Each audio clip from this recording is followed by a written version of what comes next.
لا إله إلا الله حاليا ضربوا. Baada ya Wamarekani kushambuliwa na Iran, wameamua kufanya retaliatory strike yao kwa vikundi vya kijeshi ambavyo ni allies wa Iran vilivyoko mashariki mwa Iraq.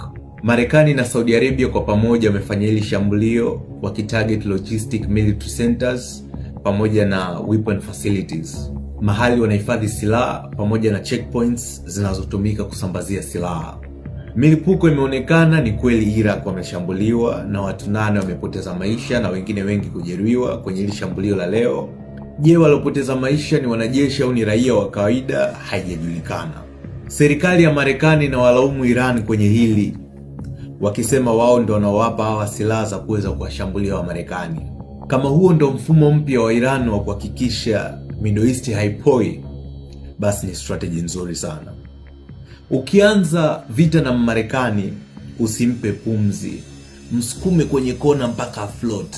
Akikimbia vita, akimbie mazima. Hii ya kuruhusu kuwe na mapumziko ya mapigano, ceasefire, wa Marekani wanaziweza vita za namna hii, mtapigana hata miaka 10.